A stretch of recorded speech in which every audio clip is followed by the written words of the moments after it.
ఎవరైనాను సున్నతి పొందేనా లేదా అన్న విషయము అవసరము లేదు. అనవసరం. మరి ఏంటి అవసరము అంటే ఈ వాక్యం ప్రకారం నీకేముంది, నువ్వేం చేస్తున్నావు, నువ్వు ఏ కులమోడివి, నువ్వు ఏ దేశమోడివి, నీకు ఎటువంటి కుటుంబం ఉన్నది, నువ్వు ఎంత సంపాదిస్తున్నావు, ఎన్ని కాలాలు ఉన్నాయి, ఎంత బంగారం ఉంది, ఎన్ని పొలాలు సంపాదించావు, ఇవన్నీ అవసరమైనవి కాదు. ఇవన్నీ అవసరమైనవి కాకపోతే మరి అవసరమైనది ఏంటిది చదవా? ముఖ్యమైన విషయం ఏంటంటే చెప్తున్నా చూడండి, అవన్నీ కాకుండా వాటి నుంచి ముఖ్యమైన విషయం అవుతుందంట. ఆ విషయం ఏంటి? అతడు నూతన సృష్టిగా తయారు అవడమే ఈ యొక్క దేవుని ప్రణాళిక. Praise the lord. చెప్తాను కూడా ప్రైజ్ ది లార్డ్ మర్చిపోయారు. అంటే నేను ఇది చెప్పడం మర్చిపోయినట్టు ప్రైజ్ ది లార్డ్ అంట. లేదా నిద్రపోతాను వాళ్ళకి ప్రైజ్ ది లార్డ్ అంట. సో మీ కాబట్టి భరించండి ఈ వారానికి. అప్పుడు ఇలా అయితే చెప్పడం మర్చిపోయినట్టు వాళ్ళకి మాత్రమే నిలబడతాం. ఓకే, సో మనం తెలుసుకోవాల్సిన సత్యం ఇది. అంటే మనం ఉన్నది కాకుండా దేవుడు ఏదో కొంత ఇవ్వాలనుకుంటున్నాడు. సో ఉన్న దాంట్లో సంతృప్తి పడకుండా దేవుడు ఇచ్చేదాన్ని ఆస్వాదించడానికి మనకి కొంచెం అదేంటిది అంటే నూతన సృష్టిగా తయారవడం. నూతన సృష్టి అంటే రెండు ఉదాహరణలు కావాలంటే ఒక ప్రణాళిక వేసుకోవాలి. అవునా? ఎదురు కూర్చొని తీసుకుని రాసుకోవాలి. ఈ చేతులు ఎంత, నా చేతులు ఎంత, డైరెక్ట్ వస్తుంది. ఖర్చు పోతే ఎంత దిగుతుంది, ఎంత దిగితే ఏ కాదు పట్టుకోవచ్చు. సరే, శతాబ్దం కొన్నామా, దీనికి వచ్చే లాభానికి నేను పెట్టే పెట్టుబడి ఇంత. పెద్ద కాలం కొన్నామా, దీని వల్ల లాభానికి దీనికి వచ్చే పెట్టుబడి ఇంత. అవునా కదా? ఇది ఒక ప్రణాళిక. ఇది పడడానికి చేసే ప్రణాళిక. కూర్చుని మాట్లాడుకొని సమయోక్తంగా చేసుకునే ఒక ప్రణాళిక. తర్వాత చెప్పు నూతన సృష్టి దానికి ప్రణాళిక ఉండాలి. కానీ ఎంతమంది కూర్చొని మాట్లాడుకుంటే ఆ ప్రణాళిక తయారు చేయొచ్చు. ఎంత విధంగా 12 మంది కూర్చొని లెక్కలు వేసుకుంటే ఆ కొత్త జీవితం మనం కూడా రాగలుగుతాం. ఇప్పుడు ఎటువంటి లెక్కలు వేస్తే ఆ జీవితం ప్రశాంతం ఉంది. బహుశా ఈ కాలం కంటే కూడా ఈ విషయం మనం కొంచెం శ్రద్ధ వహించాలి. కొంచెం ఆలోచించాలి, పెద్ద పెట్టి మరి ఆలోచించాలి. అదే రోజుల్లో వారు నీకు నాకు నేర్పిస్తున్నటువంటి ఒక పాఠం 3 విషయాల ద్వారా. అనగా మనకున్నది కాకుండా మనకున్నదాన్ని అధికం చేయడానికే నూతన జీవితాన్ని, సంపూర్ణమైన ఆశీర్వాదాన్ని ప్రభువు మనకి ఇవ్వడానికి దయచేస్తున్నారు. అదే విషయాన్ని పౌలు చెప్తున్నారు.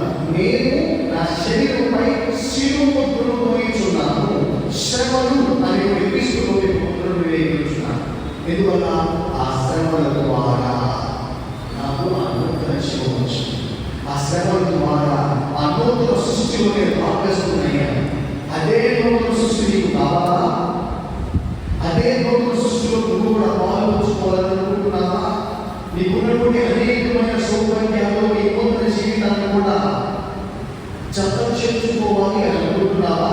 అయితే ఈ 3 విషయాలు అనుసరించకపోయినా కనీసం అర్థం చేసుకోవడానికి ప్రయత్నం చేయాలి. నాకు తెలిసిన 3 పట్టణాలు తెలియజేస్తుంది. వాటిలో మొట్టమొదటిదే ఈరోజు మనం చదువుతున్న సువిశేషం లూకా గారి వార్త అధ్యాయం 10 వచనము 2. ఆయన కదా యేసు ప్రభు వారి యేసు ప్రభు వాళ్ళ శిష్యులతో అనుకున్నారు ఏమని? బట్ట విస్తారంగా ఉంది, కానీ దాని కొరకు పని చేసేవాళ్ళు తక్కువ. ఏం చేయాలంట?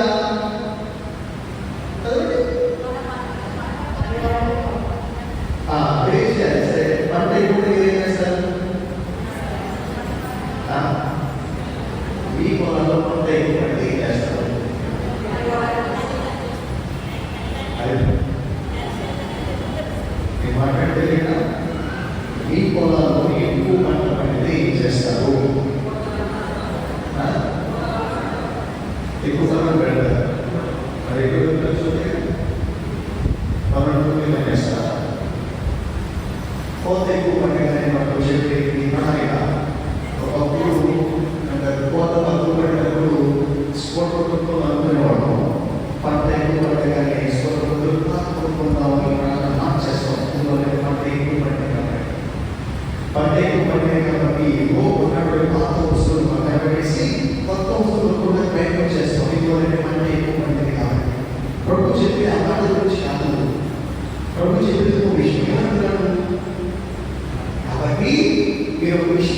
ఏం చేయాలంట?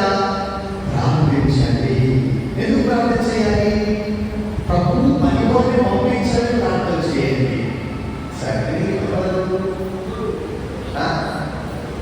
నిజమేనా?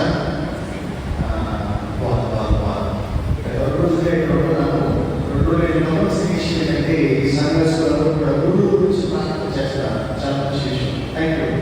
సో గురువులని కూడా కాబట్టి నా గురించి కూడా ప్రార్థన చేస్తున్నాను, వాళ్ళని భావిస్తూ తీసుకుంటున్నాను. చెప్పిందంటే ఈ నూతన జీవం నీకు రావాలంటే, ఈ సంఘానికి రావాలంటే నువ్వు చేయవలసిన మొట్టమొదటి కార్యక్రమం ఏంటంటే ప్రార్థన చేయడం. ఈ పంట విస్తారణ పండిన కదా, ఆ పంట కోసే కోతగాల గురించి ప్రార్థన చేయండి. ఎందువల్లంటే ఈ పంట కోయడానికి కోతగాలను పంపించేది ప్రభు మాత్రమే. ఆ కోతగాలు లేని పక్షాన పంట పాడైపోయి, పంట పాడైపోయినటువంటి పంటలో నీకు నాకు ఎటువంటి లాభం లేదు. కాబట్టి ఏమని పోగా చెప్పినట్టుగా మనందరం కూడా దేవుడి చేత నూతన సృష్టిగా తయారవ్వాలని మన జీవిత లక్ష్యం. ఆ నూతన సృష్టికి ఉపయోగపడే దేవుడు ఆ దైవ సేవకుడిని స్వయం వారిని పంపిస్తూ తన ముందుగా స్వయంలో ఎక్కడెక్కడికి వెళ్ళాలని అనుకుని ఒక ప్రణాళిక తయారు చేసుకున్నారో ఆ చోట్లకి కూడా 72 మంది శిష్యులు తన ముందుగా పంపిస్తూ అంటున్నారు, మీరు వెళ్తున్నారు కదా, మీరు చేయవలసిన మొదట ఏంటంటే ప్రార్థించండి. మీరు చేస్తున్న పనిపై ప్రార్థించండి. మీ తర్వాత ఇదే పని చేయడానికి సేవకుడు దేవుడు పంపించాలని ప్రార్థన చేయండి. ఎందుకంటే ఈ నూతన జీవము ఈ దైవ సేవకుల ద్వారా మాత్రమే సాధ్యపడుతుంది. ఈ నూతన జీవం గురువుల ద్వారా, గురువుల చేత వెలబడిన రొట్టె ద్వారా, గురువుల చేత పంచబడుతున్న వాక్యం ద్వారా మాత్రమే ఈ నూతన జీవం సాధ్యమవుతుంది. కాబట్టి మీరు ముందుగా ప్రార్థన చేయండి. కాబట్టి మనకున్న ప్రణాళికలో నూతన జీవం పొందే ప్రణాళికలో మొట్టమొదటి ప్రార్థన చేయడం, గురువులకు ప్రార్థన చేయడం, గురువుల ద్వారా వచ్చే సంస్కారాల ద్వారా మనం రక్షింపబడటం, గురువుల చేత జరగబడినటువంటి సందర్శాల ద్వారా మనం పోషింపబడటం, గురువుల ద్వారా ఎదుటి వాక్యం ద్వారా మనం ముందుకు నడపబడటం. ఇది మనం చేసిన మొట్టమొదటి ప్రక్రియ. నూతన జీవానికి మొట్టమొదటి ప్రార్థన. ఇదేం విషయం కాదు, కానీ స్వయం యేసుప్రభు వారే కంటరాత్రి భోజనం తర్వాత మన శిష్యులను మోసం చేస్తున్నాము అని తెలిసినప్పటికీ కొద్ది క్షణాలు గురువులు వచ్చి ఆలస్యం చేసి నన్ను సిలువైపోతున్నాము అని తెలిసినప్పటికీ ప్రభు వారు రోడ్లో పెట్టి మోకరించి తన తండ్రిని చూస్తున్న ప్రార్థనలో భాగంగా మనం చదువుతున్నాం.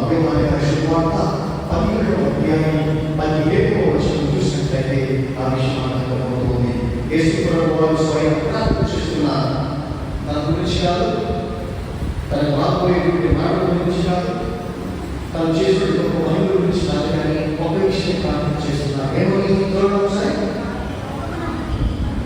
యేసు ప్రభు ప్రార్థన చేస్తున్నారు. ఏమని? వారిని శిష్యులు ఎవరైతే యేసు ప్రభు వారు తన పేరును పిలుస్తున్నారో వారి గురించి ప్రార్థన చేస్తున్నాడు. వారి గురించి శిష్యుల గురించి ప్రార్థన చేస్తున్నాడు. ఏమని? నేను ఈ బయటకు వచ్చేస్తున్నా, కానీ ఈ లోకంలో నా శిష్యులు ఉండబోతున్నారు, వారిని కాపాడు. ఎక్కడి నుంచి? ఈ లోకం నుండి కాపాడు, ఈ సైతాను నుండి వారిని కాపాడు. ఎందుకంటే ఈ శిష్యుల ద్వారా మాత్రమే ఈ లోకల జీవితాన్ని, ఈ లోకాన్ని ఎదుర్కొంటున్నారు. కాబట్టి అందులో ఆ శిష్యుని కాపాడాలని స్వయాన్ని తీసుకుని ప్రార్థన చేస్తున్నాను. ఆయనే ప్రార్థన చేసినప్పుడు మనం మన గురించి మనం ప్రార్థన చేసుకోవాలి.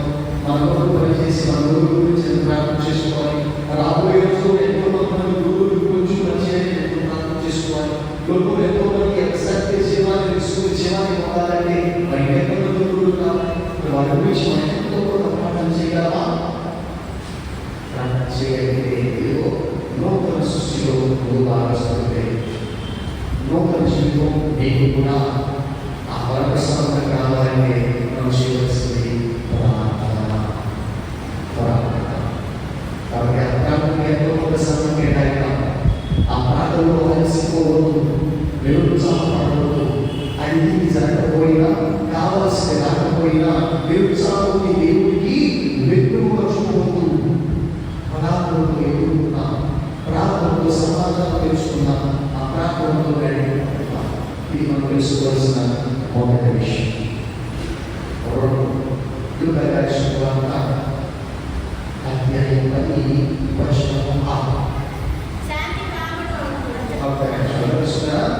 సువార్త చూసేసి సువార్త 10:6 యేసు ప్రభువు వారు తన శిష్యులను పంపిస్తూ అనేకమైన సూచనలు, ఇండికేషన్స్. Cell phone వాడలేదా?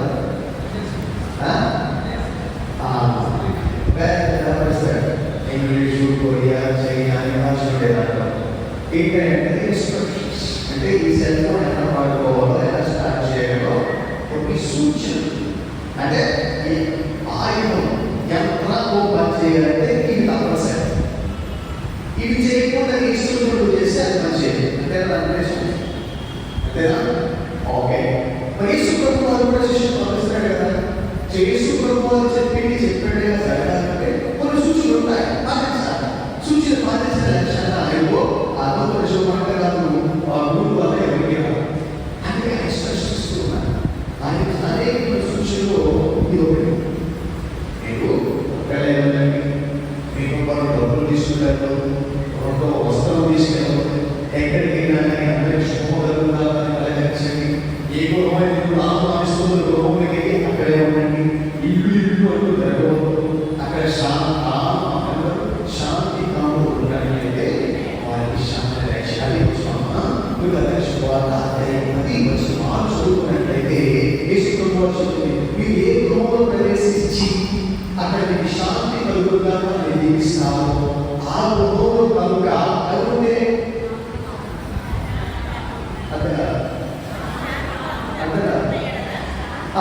శాంతి కాముడు ఉన్న ఎడల మీ శాంతి వారికి కలుగుతుంది. ఉదాహరణకి దైవ సేవకులు ఉదాహరణకి వెళ్తే అక్కడికి శాంతి కలుగుగాక అని అన్నప్పుడు అక్కడ కనుక శాంతి కాముడు లేని పక్షాన ఆ గుణానికి శాంతి చూద్దాం. అడుగుతున్నాను, నేను మీకు వచ్చాను ఈ ఆశీర్వాదాలుగా అని అంటాను. ఈ ఆశీర్వాదాన్ని స్వీకరించే కొద్ది మీకు వెళ్ళినప్పుడు నా ఆశీర్వాదం చూద్దాం. అసలు అర్థమవుతుంది, అర్థం చేసుకోవాలి. శాంతి కాముడు అనగా శాంతి కోరుకునేవాడు, ప్రేమ అనగా ప్రేమను కోరుకునేవాడు. ఏ గుణానికి వెళ్ళినా కానీ ఆ గుణంలో శాంతిని కోరుకునేవాడు లేని పక్షాన నువ్వు శాంతి ఇచ్చినా ఆ శాంతి అక్కడకు వెళ్ళదు. నువ్వు ఎన్ని దీవులు ఇచ్చినా ఈ దీవులు వారికి చెల్లవు. నువ్వు ఎన్ని అద్భుత కార్యాలు చేయాలనుకున్నా కానీ అక్కడ అద్భుత కార్యాలు జరగవు. ఎందుకంటే అద్భుత కార్యాలు జరగాలి అని కోరిన వాడు లేదు కాబట్టి, మాకు శాంతి కావాలి అని ప్రార్థన చేసేవాడు లేదు కాబట్టి, మాకు ఎటువంటి అవసరం లేదు అటువంటి ప్రేమతో బతుకున్నాం కాబట్టి ఎంతో గొప్పవారు వచ్చి ప్రార్థన చేస్తారు. కానీ ఆ ప్రార్థన ఫలితం మనకి ఎప్పుడు శూన్యమే. ఇది మనం తెలుసుకోవాల్సిన విషయం. ఎందుకు నూతన సృష్టిలో మనం భాగస్వాములు అవ్వాలంటే ఇది మనం తెలుసుకోవాల్సిన విషయం. ఏంటిది? ఇదిగో ఈ నూతన సృష్టిని ఆకాంక్షించడం, ఆశపడడం, కోరుకోవడం అనేది మనం చేయాలి. ఆ కోరిక, ఆ ఆకాంక్ష మన హృదయంలో లేని పక్షాన ఇన్ని దేవయాత్రలు చేసిన, ఎన్నిసార్లు బలి పూజలు పాల్గొన్నా ఇదిగో ఏడు వర్షం అంటే వర్షం అదేనా వర్షం అంటే బయట వర్షం పడితే నీళ్ళ పడితే తక్కువ సేమ్ విషయం. అదే మన విశ్వాసం జీవులని ప్రభు వారు చెప్తున్నారు. మీరు గమనించండి, ప్రభు వారి జీవితంలో ఆయన అద్భుతాలు చేశారు. కానీ రాజకీయాలు అద్భుతాలు ఎలా సాధ్యమైంది? యేసు శక్తి వల్ల, యేసు మహిమ వల్ల, యేసు అనేక అద్భుత కార్యాల వల్ల. అద్భుత కార్యం ఎలా సాధ్యం తెలుసా? శుభవార్త 17:19 ఇంకో చోటు ఉన్నవాడు అదే శుభవార్త 9:20 ఇంకో చోటు ఉన్నవాడు మార్కు గారి శుభవార్త 5:5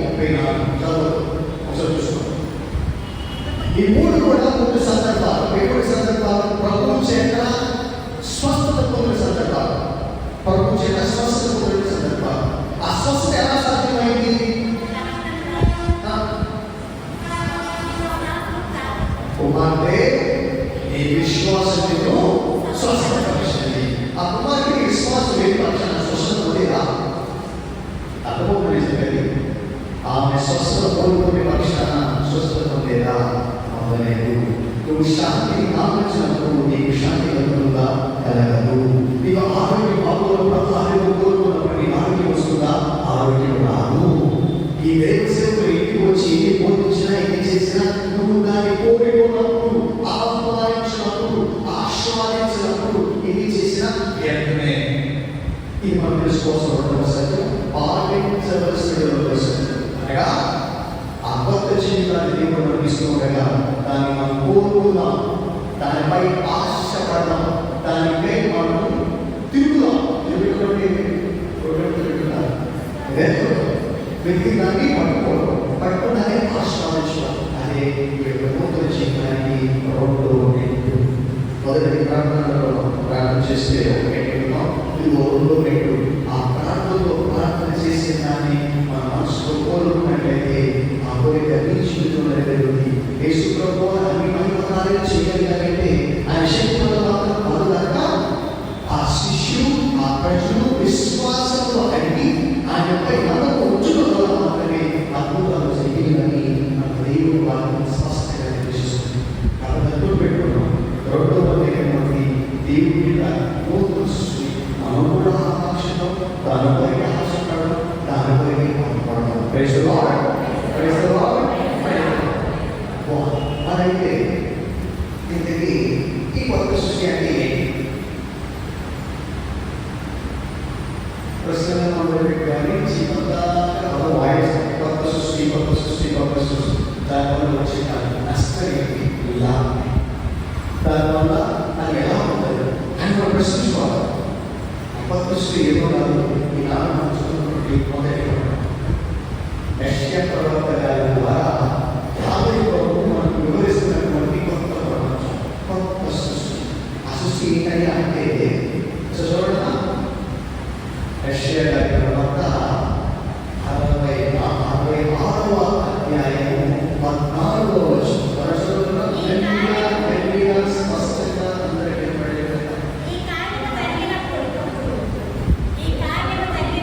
ఓకే చూద్దాము. అందరికీ యెషయా గారి ప్రవక్త 66వ అధ్యాయము వచనము 14 చూడండి. తల్లి బిడ్డలను ఓదార్చినట్లు నేను నిన్ను ఓదార్చును. యెరూషలేమున నీవు ఆదరింపబడుదువు. Praise the lord, praise the Lord. ఇది దేవుడు నీకు నాకు ఇచ్చే కొత్త జీవం. సృష్టి ఎటువంటి జీవం?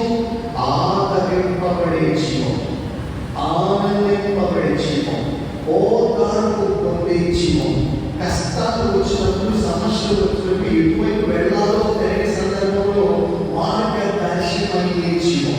ఈ ప్రభు చేత వాగ్దానం చేసిన జీవమే ఇదిగో ఈ యొక్క కొత్త జీవం. నీకు నాకు ప్రభు వారిస్తున్నటువంటి గొప్ప అవకాశమే ఈ కొత్త జీవం. అది ఎలా సాధ్యపడుతుందంటే ఇదిగో మన ప్రార్థన వల్ల, ఇదిగో ఆ కొత్త జీవితాన్ని ఆశించడం ద్వారా, ఇదిగో ఆ ప్రభువే స్వయంగా ఏర్పాటు చేసి పంపబడినటువంటి శిష్యుల ద్వారా మనం స్వీకరించే ప్రతి ఆజ్ఞ కూడా, వాక్యం కూడా, సంస్కారం కూడా ఆ ప్రభుత్వం ఏర్పాటు చేసినటువంటి కొత్త జీవితంలో భాగమే.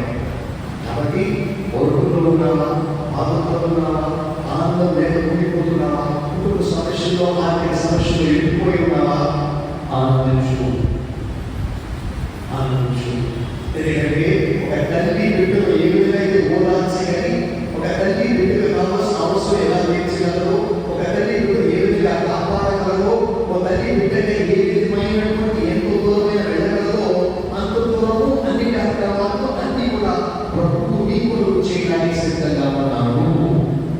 ఇది దాన్ని గట్టిగా కొడుకు, దాన్ని ఈ మూడు మనం చేయగలిగితే ఈ నూతన సృష్టి మనదే. ఆ నూతన సృష్టి మనమే, ఈ సంఘమే. ఈ మనకు పెట్టినా దానిగా మనం ప్రాధాన్యపడాలి. బహుశా కాలు పట్టాలు వేసుకుని ప్రణాళిక ముందు ఈ ప్రణాళిక మనం ప్రణాళిక వేసుకోవాలి, కూర్చొని మాట్లాడుకోవాలి. ఈ నూతన సృష్టి మనం ఎలా సాధించగలమో చేయాలి. మన కుటుంబం ఏ విధంగా పంచుకోవాలని నేర్చుకోవాలి. ప్రభు ఇస్తున్నటువంటి వాక్యం ద్వారా మన జీవితం ఎంతో కొంత మంచిగా మార్చుకోగలమో చూసుకోవాలి. ఈ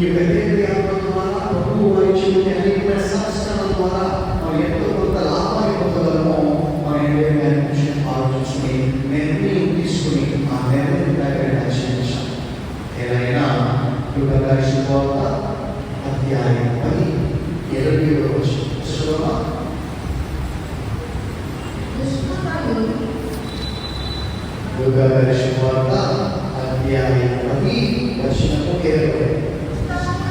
నేను చదువుతాను. దుష్టాత్మలు మీకు వశమవుచున్నవి అని ఆనందింపక మీ పేరులు, నా పేరు కాదు, మీ పేరులు పరలోకమందు రాయబడినవని ఆనందింపడు. Praise the lord, praise the lord, praise the Lord. ఇది మనం కలిగే లాభం. ఇది కొత్త జీవం వల్ల నీకు నాకు కలిగే ఇష్టము. ఎటువంటి ఇష్టము? పరలోక రాజ్యంలో మన పేరు లిఖింపబడటం. కొన్ని సంవత్సరాల క్రితం మనకి ఆధార్ కార్డు లేవు. తర్వాత ఆధార్ కార్డు మొదలు పెట్టారు. ఎందుకంటే ఈ దేశంలో ఒకరు కూడా గుర్తింపు ఉండాలి. ఒక పేరు ఉండాలి, ఒక పేరు నెంబర్ కూడా ఉండాలి.